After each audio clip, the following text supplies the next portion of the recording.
Hi, my name is Valerie and I'm 29 years old. I've wanted to talk about this for a long time, but due to legal issues, I couldn't until now. Now that I can, I want to share my story as a warning to my mother-in-law. I don't want her to come near us again. Adrian and I met because of our mothers. His mother, Felicia, and my mother, Veronica, were old friends.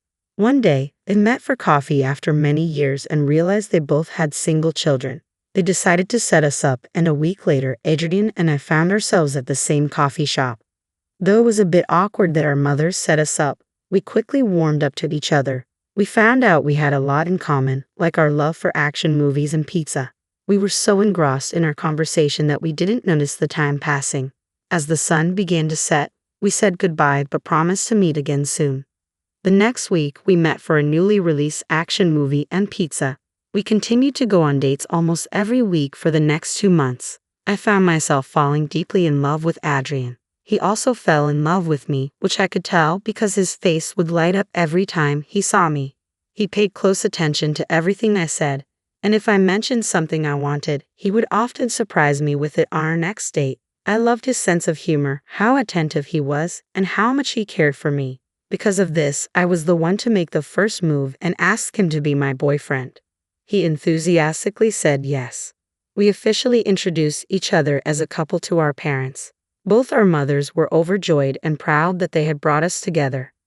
However, over time, I noticed a change in Felicia's behavior toward me. She became cold and distant, sometimes making snide remarks under her breath. When I asked her why she was behaving that way or why she said something rude, she always told me it was nothing or tried to convince me I was imagining things.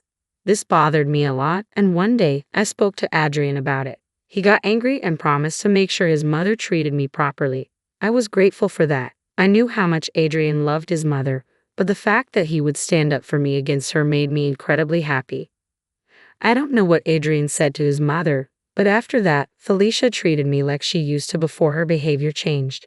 I was grateful and enjoyed the stress-free time. Adrian and I dated for 2 years before deciding to get married. Our wedding was a small and intimate ceremony with only our closest friends and family present. Shortly after we got married, tragedy struck. Adrian's mother, Felicia, had her house burned down due to faulty electrical wiring. Thankfully, she was safe. Felicia was alright and unharmed as she had been out when the house caught fire. Since she had no place to stay, we opened our home to her. She lived with us for the next year. During that year, Adrian and I experienced great success in our careers. We were in a good place to start a family and decided to try. Within 2 months, I got pregnant. Adrian and I were overjoyed. We had always talked about being parents, and the fact that our dream was coming true made us feel really good. However, our joy slowly started to fade as Felicia gradually became more controlling. I suffered from a lot of morning sickness and cramping. My legs got swollen, making it hard to do household chores because all my energy was spent at work. Felicia couldn't stand this. She would yell at me to do her work. One day, I came home early from work because I was in too much pain. I lay down on the bed and took a short nap. But I was rudely awakened a little while later by Felicia. She began yelling at me for not having done her laundry. Disoriented from being woken up, I asked Felicia what she was talking about. "Valerie, why didn't you do the laundry today? Now I have nothing to wear." "Wait, what? Why didn't you do your own laundry? It's not my responsibility." "It's your responsibility as the host to take care of that." "I'm literally in so much pain right now. Are you trying to start a fight about this?" "Oh, come on. You're just making a big deal out of it. Pregnancy isn't that bad. You're exaggerating for attention. You have no idea what I'm going through. It's not easy for me to manage work and house chores when I'm feeling so unwell." "That's not my problem. I was pregnant once too, and I never experienced all this." "Get out. Get out. Get out of the room. Get out of the house. Get out of my life. How dare you talk to me like I'm faking everything? Who are you? Can you feel what I'm feeling? Get out." Felicia looked scared and quickly left the room. I couldn't believe her audacity. How dare she try to tell me my pain wasn't real? What would I gain from faking my pain? At the same time, I was yelling at Felicia. Adrian had come home from work. He worriedly ran upstairs to check on me and saw his mother hurry out of the room in fear. He walked into our room carefully and saw me crying hysterically on the bed. He quickly sat down next to me and hugged me, letting me cry for a while before asking why I was crying. I recounted everything that had happened with Felicia and how she had been constantly yelling at me whenever I didn't do the house chores. Adrian got really angry and stood up to talk to his mother, but I stopped him. He saw my pleading face and calmed down. Why didn't you tell me earlier? I knew how upset you'd get. I didn't want you to end up evicting your mother, causing more tension between you two. I felt sorry for her, so I kept it to myself. Babe, I understand why you did that, but I should have known what was going on. I want you to share everything with me, especially when it's affecting you like this. I'm sorry, darling. I should have told you, but I didn't want to cause more problems. You never have to bear these things alone. We're a team, remember? I promise you I'll talk to my mother calmly about her behavior, and I want you to be there with me for that conversation. Together, we walked into Felicia's room. I was nervous about what Adrian was going to do. I know that he gets very protective of me, and his temper isn't the best. While I was hurt, I hoped he wouldn't do something he regretted. Felicia looked surprised and asked why we were in her room. Why are you both in my room? What's going on? Enough with the act. Valerie told me everything. You've been constantly yelling at her about the household chores. Well, she should be doing them. After all, I'm just a guest here, right? You could have either done them yourself or waited for me to do them. You didn't need to bother Valerie like that. It's a woman's job to handle household chores. You would never catch me asking you for help with these kinds of tasks. I don't care about your beliefs. It's my house, my rules. I'm your mother. You can't tell me what to do. This is my home, and if you can't respect that, then maybe it's time you find another place to live. You can't do that. I have nowhere else to go. The only reason I haven't evicted you already is because Valerie asked me not to, but if you cross the line again, I won't hesitate. I promise I won't do it again. Just please don't kick me out. You need to change, Mom. Treat Valerie with respect like the family she is to us. All right. The rest of my pregnancy went relatively smoothly. My symptoms eased as I progressed further along. Finally, I gave birth to a healthy baby girl. Adrian and I were overjoyed to welcome our precious daughter into our family. We named her Ava. I stayed in the hospital for 2 more days after giving birth. On the 3rd day, Adrian picked us up from the hospital before he left for work and dropped us home. Felicia warmly greeted the 3 of us. Oh, look at my precious granddaughter. You've done such a wonderful job, Valerie. She's the most beautiful bundle of joy.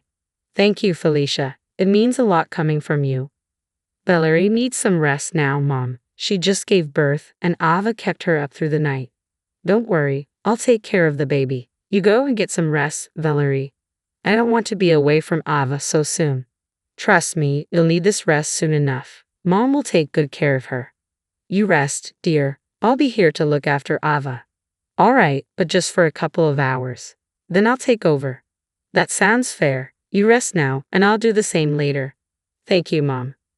With that, Adrian left for work. I went to sleep, and Felicia looked after Ava.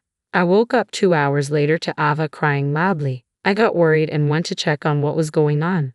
The sound of Ava crying was coming from Felicia's room.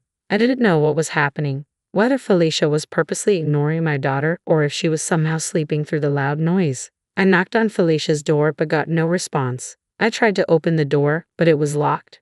Panic started to set in. I began banging on the door and yelling for Felicia to open it. After 2 minutes, she finally opened the door just enough for me to see a portion of her face. Felicia, what are you doing? Let me see Ava. I'm just trying to teach you a lesson. You can't rely on Adrian for everything. You need to take responsibility for your duties around the house. This is not the way to teach a lesson. Give me my child right now. Complete your chores, and then you can have Ava back. It's time you learn to handle your responsibilities. What is wrong with you? Remember, the longer you take to complete the chores, the longer your child goes hungry. Fear replaced the anger in me. I was ready to do anything that Felicia asked as long as Ava was safe. I couldn't understand why she was being so cruel to me right after I had given birth, but I didn't have the luxury of arguing about it. I needed my baby fed and safe. I asked Felicia what needed to be done. Felicia told me there was a pile of dishes to be washed, the house needed to be vacuumed because it had gotten dusty, and the common bathroom had to be scrubbed clean. She also said I had to finish everything before Adrian came back and that I couldn't tell him anything about it. Otherwise, she would make things worse for me. I nodded through my sobs and left to complete the chores. I sobbed because I was still in pain, but I knew I had no choice. I spent the next couple of hours toiling away to make the house clean for Felicia. I had to take a few painkillers to stop me from fainting from pain and exhaustion. I also had to be careful not to strain my stitches and tear them.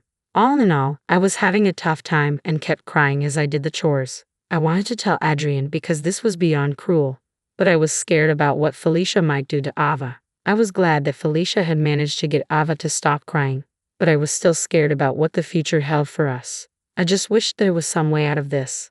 The universe heard my wish and did more than I had hoped for. That day, Adrian arrived home 2 hours early to surprise Ava and me. When he walked into the house, he couldn't find me anywhere. He saw the light in the common bathroom switched on and walked in to see me on my hands and knees, scrubbing the floor while sobbing. Adrian rushed over to me and asked why I was overexerting myself like this. At the sight of him, I started sobbing harder. Adrian panicked and pulled me into his arms, gently stroking my hair as he waited for me to calm down. When I did, I told him about what Felicia had done. Adrian was seething, and unlike last time, I didn't stop him. Adrian banged on Felicia's door and demanded she open up. Felicia opened the door and looked at him in surprise. Adrian, how come you came home early? Did you forget something? I didn't forget anything. I came home early because I wanted to surprise Ava and see my family, but instead, I found you trying to teach my wife a lesson in the worst possible way. Oh, come on. I was just trying to help her be a better wife and mother. She needs to learn to handle her responsibilities. Help? That was no help. It was cruel and heartless. How could you treat her like that? She needs to learn. It's for her own good. For her own good. Look at our child. You had no right to involve her in your twisted lessons. She's just a baby. I know what's best for everyone, including you. Valerie needs to change. No, you need to change. I won't let you hurt my family anymore. We're done. I want you out of our lives. Adrian, you can't be serious. I thought you cared about me. I did care about you once, but not anymore. You've crossed the line, and I won't tolerate it. I will make you pay. Adrian, please. I didn't mean for this to happen.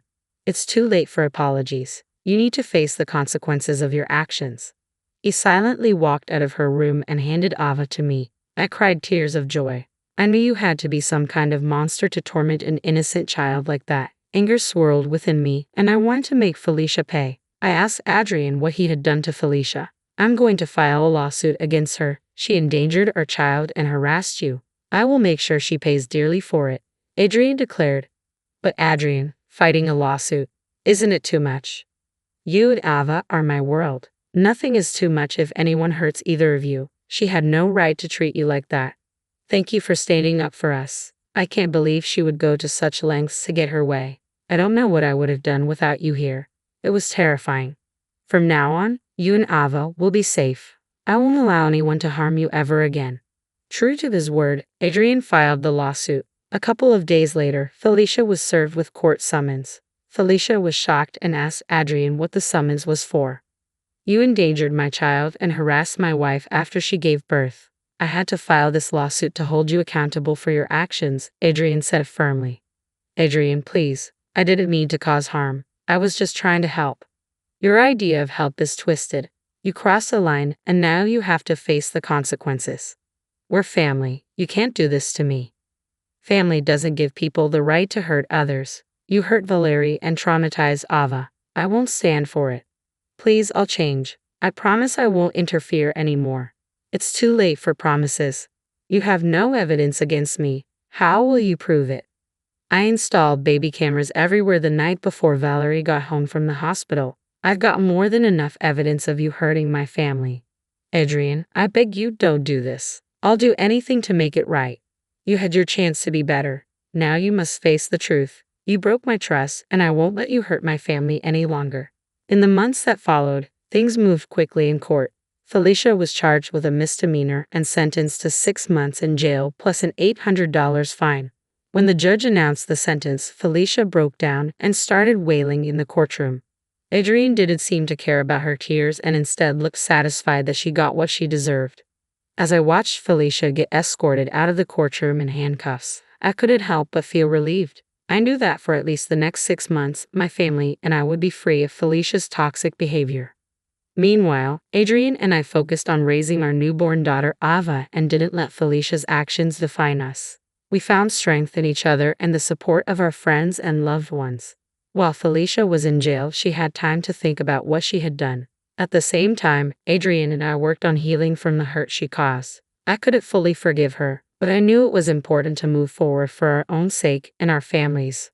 Felicia finished her jail time and sought counseling to make amends for her actions. I wanted to believe she could change, but I remained cautious and never let her come close to us again. One time she tried, and I threatened to get a restraining order. Our lives gradually got back to normal. The pain Felicia caused was still there, but we focused on building a better future for our family and cherishing the happiness Ava brought into our lives.